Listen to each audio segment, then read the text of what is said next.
hello to all my wonderful students out here.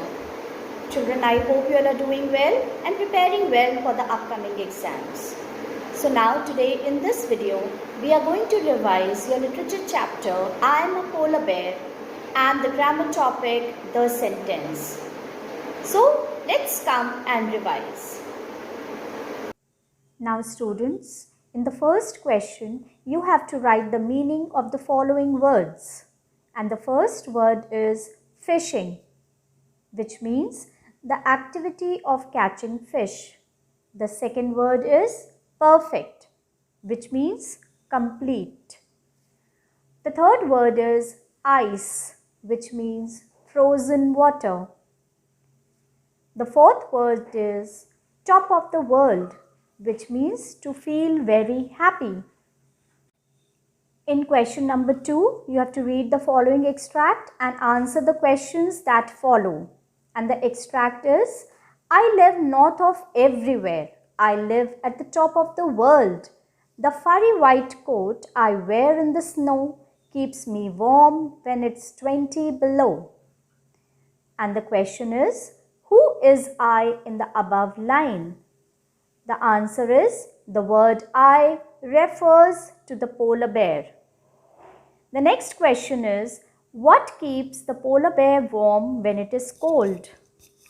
The answer is, the furry white coat of the polar bear keeps him warm when it is cold. Next is, give an antonym of the word warm. And the answer is, the antonym of the word warm is cold. In question number 3, you have to write the words from the poem that rhyme with the words given below. The first one is bear, and the rhyming word for bear is wear. The next word is boat, and its rhyming word is coat. Next, we move on to answer the following questions. And the first question is, what makes living at the North Pole perfect for the bear?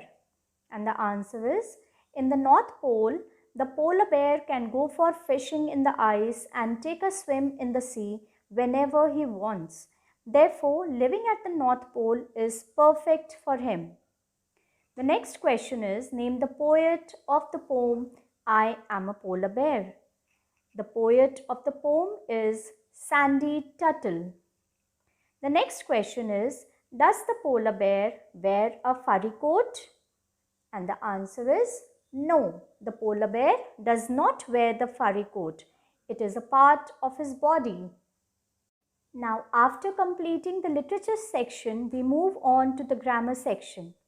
And in this, you have to underline the subject in the following sentences.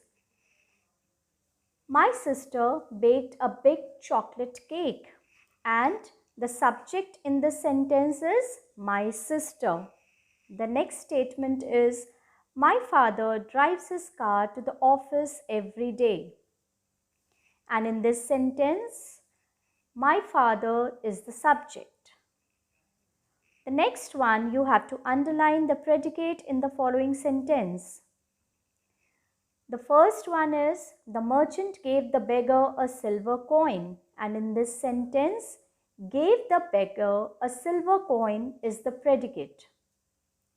In the next statement, Nikita and her sister are still sleeping, and in this statement, are still sleeping is the predicate.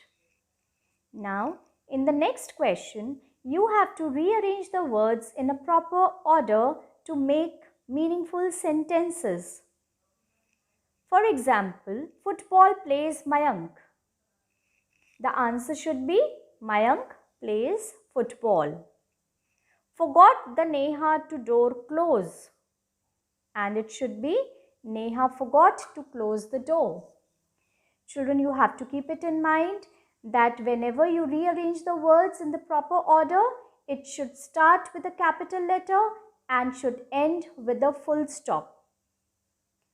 And with this, we come to an end of the discussion of your revision sheet. I hope you have understood it well and you will be able to attempt your question paper properly. Thank you so much, students. Now I wish all my lovely students all the very best for your test.